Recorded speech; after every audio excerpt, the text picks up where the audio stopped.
हाँ, good morning students. अपन ने जो डीटीपी है उसके अंदर इंपोर्टिंग और एक्सपोर्टिंग टेक्निक के बारे में पढ़ रहे थे पेज मेकर।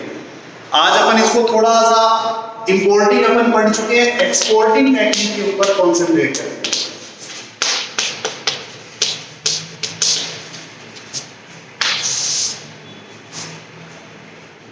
देखिए एक्सपोर्टिंग टेक्निक होती क्या है एक्चुअली। मैंने बताया था कि अपने पास जब अपन डेटा को एक स्थान से दूसरे स्थान पर भेजते हैं, डेटा को अपन एक स्थान से दूसरे स्थान पर ट्रांसमिट करते हैं, तो उस दौरान किसके अंदर, पेज मेकर से किसी दूसरी एप्लीकेशन के अंदर, तो जब अपन वहां से उसको दूसरे स्थान पर भेजते हैं तो उस कॉन्सेप्ट को अपन क्या बोलते हैं, एक्सपोर्टिंग टेक्निक बोलते हैं। सपोज कीजिए कि ये अपना पेज मेकर एप्लीकेशन है और ये कोई दूसरी एप्लीकेशन है जैसे एमएस वर्ड, ये दोनों अपनी एप्लीकेशंस हैं। यहां से जब अपन डेटा को इसके पास भेजते हैं तो इसको अपन बोलते हैं एक्सपोर्टिंग, और जब अपन यहां से डेटा को पेज मेकर में लेकर आते हैं तो इसको अपन बोलते हैं इंपोर्टिंग। इंपोर्टिंग टेक्निक अपन पढ़ चुके हैं पहले, अपने पास कई तरीके की इंपोर्टिंग टेक्निक्स थी जिनको अपन डिस्कस कर चुके हैं। आज अपन एक्सपोर्टिंग टेक्निक के ऊपर डिस्कशन करते हैं। इसके लिए सबसे पहली चीज कि अपन एक्सपोर्ट क्या क्या कर सकते हैं, ये अपने को पता होना चाहिए।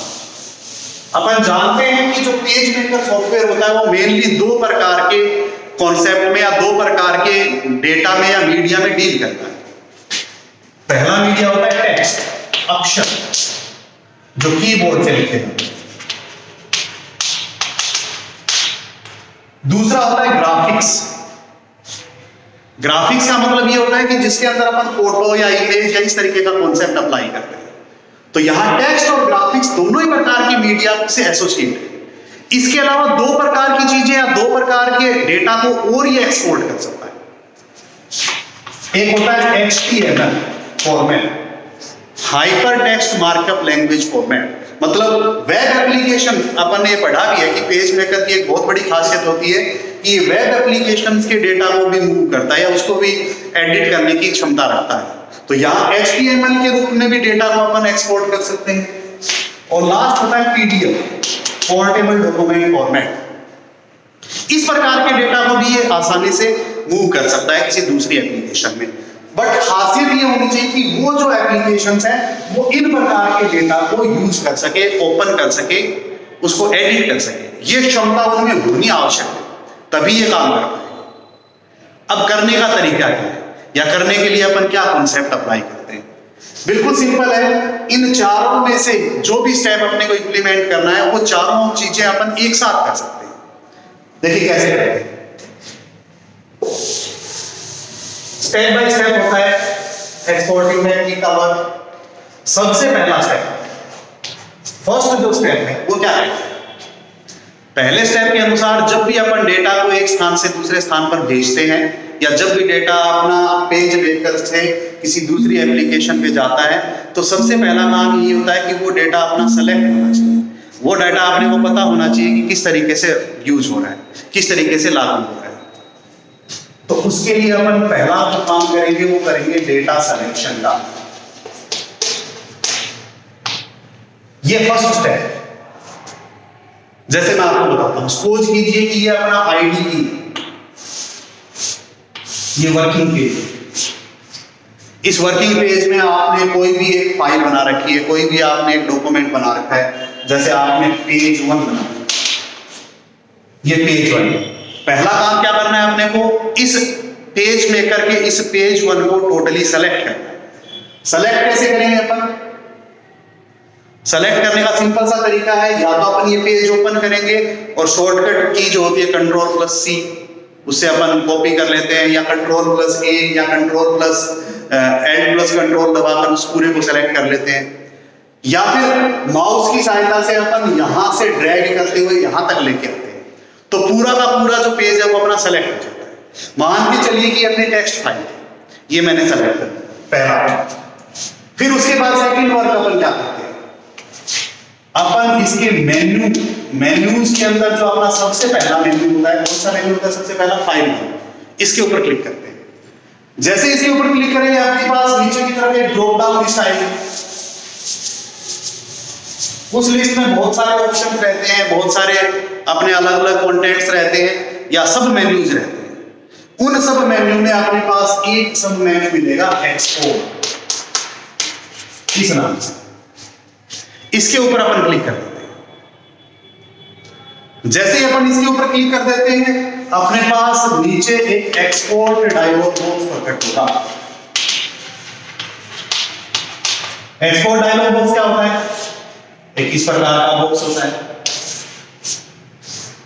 जिसका नाम होता है एक्सपोर्ट डायलॉग बॉक्स। यहां क्लोज, मैक्सिमाइज, मिनिमाइज ये बटन होते हैं। यहां लिखा होता है एक्सपोर्ट, इस प्रकार से। इसमें अपने पास ऑप्शन रहते हैं कई तरीके के। जैसे अपन एक्सपोर्ट कमांड पे क्लिक करते हैं, यहां अपने पास वो चार ऑप्शन आते हैं, टेक्स्ट, ग्राफिक्स। मतलब जैसे अपन इसके ऊपर क्लिक करते हैं अपने पास यहां पर ये चार ऑप्शन आते हैं, टेक्स्ट, ग्राफिक्स, HTML या फिर PDF, जो मर्जी अपन फॉर्मेट यूज करना चाहें वो सारे के सारे इसके ऊपर कॉन्सेप्ट अप्लाई हो जाते हैं। तो सपोज कीजिए कि मेरे को टेक्स्ट फाइल थी वो करनी थी, तो मैंने जैसे इसको क्लिक किया एक्सपोर्ट डायलॉग बॉक्स आया जो टेक्स्ट वैल्यूज के आधार पर रन करता है, जो टेक्स्ट के आधार पर वर्क करेगा। इसमें अपने पास नाम होगा कि कौन सी फाइल को अपने को, जैसे पेज 1 थी, वो पेज 1 को अपने को एक्सपोर्ट करना था। लोकेशन होगी, मतलब किस जगह पर अपने को करना है एक्सपोर्ट। फीचर्स होंगे, ये सारा का सारा इस प्रकार से पूरा डायलॉग बॉक्स रहता है। नीचे अपने पास इसके अंदर बटन्स होंगे, ओके, कैंसिल, अप्लाई, इस तरीके से रीसेट। इसके ऊपर जो जो जिस तरीके से अपने को सेटिंग्स करनी है, जिस तरीके से अपने को डेटा को एक्सपोर्ट करना है, उसको अपन सेट करेंगे। और सेट करने के बाद अपन ओके बटन पे क्लिक कर देंगे। जैसे ही ओके बटन पे क्लिक करेंगे अपना जो डेटा है वो दूसरा, यानी कि जिस लोकेशन पे अपन उसको भेजना चाहते हैं वहां पर जाकर ओपन हो जाएगा या वहां पर जाकर स्टोर हो जाएगा। इसको अपन बोलते हैं एक्सपोर्टिंग टेक्निक। क्या काम किया अपन ने? उस पेज को सेलेक्ट किया, उस डेटा को सेलेक्ट किया जो अपना भेजना है। फिर अपन ने मेन्यू बार में गए, फाइल मेन्यू पे क्लिक किया, एक्सपोर्ट कमांड पे क्लिक किया। फिर अपने से ऑप्शन पूछेगा। अभी जो मैंने बताया वो टेक्स्ट के लिए बताया। यही सेम काम यदि अपन ने ग्राफिक्स फाइल ऐड की तो ग्राफिक्स के लिए एक्सपोर्ट होगा। HTML फाइल यदि मैंने सेलेक्ट की है तो HTML के लिए होगा। यदि मैंने PDF फाइल सेलेक्ट की है तो PDF के लिए होगा। मतलब इन्हीं सब के लिए वो रन करता रहेगा, इन्हीं सब के लिए वो लागू होगा और एक्सपोर्ट डायलॉग बॉक्स के माध्यम से होगा। जैसे अपन ने ग्राफिक्स को सेलेक्ट करके उसको ओपन किया तो अपने पास ग्राफिक्स से रिलेटेड सारी की सारी फाइल्स आ जाती है या सारा का सारा सिनेरियो आ जाता है। उसके बेस पर अपन वर्क करते रहते हैं। ये अपना सिंपल एक्सपोर्टिंग टेक्निक है, बहुत इंपॉर्टेंट है ये एग्जाम पॉइंट ऑफ व्यू से। इंपोर्टिंग टेक्निक और एक्सपोर्टिंग टेक्निक, इनमें से एक क्वेश्चन डेफिनेटली आता है हमेशा एग्जाम के अंदर। इस यूनिट के अंदर लास्ट टॉपिक जो है वो आपका फॉर्मेटिंग से रिलेटेड है। पेज मेकर की सहायता से अपन डेटा को फॉर्मेट नहीं कर सकते। फॉर्मेट करने का मतलब होता है उसको एक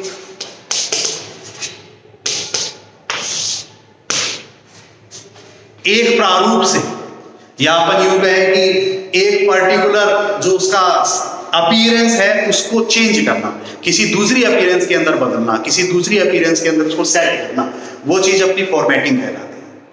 फॉर्मेटिंग कैसे रन करती है? फॉर्मेट अपन दो लेवल पे करते हैं। एक होता है जिसको अपन बोलते हैं टेक्स्ट फॉर्मेटिंग और एक होता है अपना जिसको अपन बोलते हैं पैराग्राफ फॉर्मेटिंग। देखिए टेक्स्ट फॉर्मेटिंग और पैराग्राफ फॉर्मेटिंग में क्या फर्क है? जब अपन किसी भी पर्टिकुलर एक शब्द को, एक अक्षर को अलग से फॉर्मेट करते हैं तो वो चीज क्या कहलाती है? टेक्स्ट फॉर्मेटिंग कहलाती है। एक अक्षर को या एक शब्द को, इसको कई बार अपन ये भी बोलते हैं कैरेक्टर फॉर्मेटिंग। और जब अपन बहुत सारे अक्षरों को, जैसे पूरा एक पैराग्राफ है, उसको एक साथ यदि अपन फॉर्मेट करते हैं तो वो चीज अपनी कहलाती है पैराग्राफ लेवल फॉर्मेटिंग। दो तरीके के लेवल्स होते हैं, दो तरीके से अपन फॉर्मेटिंग एक्सेस करते हैं, text level formatting, paragraph level formatting. अब ये करते कैसे? करने का तरीका जैसे अपन ने पहले डिस्कस किया लगभग वैसा ही है, सिंपल सा काम है। अपने को सबसे पहला काम वही करना है। अगर अपन टेक्स्ट लेवल फॉर्मेटिंग करते हैं तो अपने को टेक्स्ट का सिलेक्शन करना है, अक्षरों का सिलेक्शन करना है। कैसे करेंगे अपना अक्षरों का सिलेक्शन? जैसे सपोज ये अपना वर्किंग पेज है, मैंने इस तरीके से दिस इज लिखा है, मैं इसको सेलेक्ट करता हूं, इसको सेलेक्ट कर, ये पहला पार्ट मैंने कर। अब उसके बाद सेकंड पार्ट क्या कहता है? अपन वही मेन्यू बार के ऊपर क्लिक करेंगे या मेन्यूज का जो अपना बार है उसमें से सेलेक्ट करेंगे टाइप मेन्यू, जो अपना टाइप मेन्यू था उसको सेलेक्ट करेंगे। जैसे ही टाइप मेन्यू पर सेलेक्ट करेंगे अपने पास नीचे की तरफ काफी सारे ऑप्शंस आए, उनमें से एक ऑप्शन आएगा कैरेक्टर, इस प्रकार से इसको अपने को सेलेक्ट करना है। बस यही चीज इंपॉर्टेंट है। जैसे ही अपन कैरेक्टर के ऊपर सिलेक्शन करेंगे या कैरेक्टर को अपन सेलेक्ट करेंगे, सेलेक्ट करते ही अपने पास क्या होगा? कैरेक्टर वाला डायलॉग बॉक्स आ जाएगा, या अपन क्या बोलते हैं उसको, कैरेक्टर फॉर्मेटिंग डायलॉग बॉक्स। इस डायलॉग बॉक्स में बहुत सारे ऑप्शंस होंगे। नॉर्मली जो ऑप्शंस होते हैं वो कौन से होते हैं? जैसे font, size, style, colour, space, या इसके अलावा हो सकते हैं मार्जिन्स वगैरह, अलाइनमेंट वगैरह के, ये सारे ऑप्शंस रहते हैं। अपन इसके आधार पर अपनी सेटिंग करेंगे। इस पूरे डायलॉग बॉक्स के अंदर ये जो ऑप्शंस है, जैसे मेरे को फॉन्ट मेरे को इस तरीके का मैं अगर टाइम्स न्यू रोमन्स चाहिए तो मैं उसको टाइम्स न्यू रोमन्स के आधार पर सेलेक्ट कर दूंगा। मेरे को फॉन्ट थोड़ा बड़ा चाहिए तो मैं उसका साइज बढ़ा देता हूं। मेरे को उसकी स्टाइल चेंज करनी है, मेरे को उसको बोल्ड करना है, मेरे को उसको इटैलिक करना है, मेरे को उसको अंडरलाइन करना है, तो अपन ये यूज कर सकते हैं। नंबरिंग यूज कर सकते हैं, फॉन्ट का कलर चेंज कर सकते हैं। मतलब जो चीज मैंने यहां पर सेलेक्ट की है उस पर्टिकुलर सिलेक्शन के ऊपर अपन अलग अलग इस प्रकार के फॉर्मेट्स लागू कर सकते हैं। ये वाला जो कॉन्सेप्ट है ये अपना कहलाता है कैरेक्टर लेवल या टेक्स्ट लेवल फॉर्मेटिंग। इसमें दूसरा भी ऑप्शन है अपने पास, मैंने अभी भी बताया था। दूसरा जो होता है उसको अपन बोलते हैं पैराग्राफ फॉर्मेटिंग। टेक्स्ट फॉर्मेटिंग और पैराग्राफ फॉर्मेटिंग में बहुत थोड़ा सा फर्क है, मार्जिनल डिफरेंस है। पैराग्राफ फॉर्मेटिंग क्या होता है? इसमें अपन जो काम करते हैं सबसे पहले पैराग्राफ को सिलेक्ट करते हैं। मतलब इस तरीके से सपोज ये पूरा का पूरा पैराग्राफ है जिसमें बहुत सारे लाइन है, उस पूरे पैराग्राफ को अपन सेलेक्ट करेंगे तभी अपनी पैराग्राफ लेवल फॉर्मेटिंग पॉसिबल है। अब इस पैराग्राफ को अपन जब सेलेक्ट करते हैं उसके बाद क्या काम करेंगे? पहला काम अपन ने क्या किया पैराग्राफ फॉर्मेटिंग में? सबसे पहला काम अपन ने किया कि वो पैराग्राफ सेलेक्ट किया जिसको अपने को फॉर्मेट करना है। दूसरा जो अपन काम करते हैं वो क्या करेंगे कि मेन्यू बार पे क्लिक किया। मेन्यू बार में भी कौन से मेन्यू पे? टाइप मेन्यू पे। सेम यहां जो आपने लिखा है कैरेक्टर, उसकी जगह आपने वो क्या सेलेक्ट करना है? उसकी जगह आपने को सिर्फ सेलेक्ट करना है पैराग्राफ। ये चीज सेलेक्ट, जैसे ही अपन ये सेलेक्ट करेंगे अपने पास जो ओपन होगा वो होगा पैराग्राफ फॉर्मेटिंग डायलॉग बॉक्स। इस डायलॉग बॉक्स में ये ऑप्शन तो होंगे ही होंगे, साथ में इसके अंदर क्या होंगे? Leading options, margin options, symmetrical options, मतलब जो पैराग्राफ में अप्लाई होते हैं वो ऑप्शंस भी आ रहे हैं। इंडेंट ऑप्शन जिनको अपन बोलते हैं, टैब ऑप्शन, ये सारे ऑप्शंस अलग से इसके अंदर दिखते हैं। मतलब अपन उस पूरे पैराग्राफ के अंदर फॉर्मेट का फॉन्ट चेंज कर सकते हैं, साइज चेंज कर सकते हैं, स्टाइल कर सकते हैं, कलर कर सकते हैं, स्पेसिंग कर सकते हैं, टैग, इंडेंट या लीडिंग या मार्जिन्स भी सेट कर सकते हैं। ये सारी चीजें जानते हो आप क्या होती है? लीडिंग का मतलब होता है कि एक लाइन से दूसरी लाइन के बीच में कितना स्पेस रहता है, ये चीज अपन डिफाइन कर सकते हैं। मार्जिन्स का मतलब होता है एक अक्षर से दूसरे अक्षर के बीच में कितना स्पेस रहता है, किस तरीके से वो यूज होता है, किस तरीके से अपन उसको लागू करते हैं। तो ये अपन पैराग्राफ फॉर्मेटिंग में कर सकते हैं। टेक्स्ट फॉर्मेटिंग और पैराग्राफ फॉर्मेटिंग में सिंपली डिफरेंस ये है कि text formatting we can apply only single text और we can say on single character, but on the other hand if we want to format whole paragraph, story, page etcetera, then we have to use paragraph formatting. तब अपने को paragraph formatting use करनी पड़ेगी। Paragraph formatting का concept same है, इसी तरीके से यूज होती है। एक इसमें ऑप्शन आता है अलाइनमेंट। फॉर्मेटिंग के अलावा जो लास्ट है वो आता है इसके अंदर अलाइनमेंट, अलाइन करना।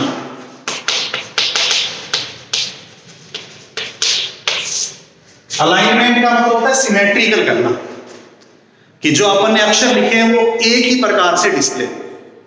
उसके लिए भी सेम ऑप्शन है।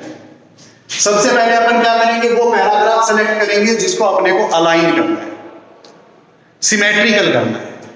फिर अपन मेन्यू बार में टाइप मेन्यू, और टाइप मेन्यू के बाद पैराग्राफ की बजाय अपन क्या सेट करेंगे, इस बार अपन सेट करेंगे अलाइनमेंट। ये वाला मेन्यू सेलेक्ट करेंगे, तब अपने पास जो खुलेगा वो होगा अलाइनमेंट डायलॉग बॉक्स या अलाइनमेंट प्रोसेसिंग बॉक्स। ये वाला अपना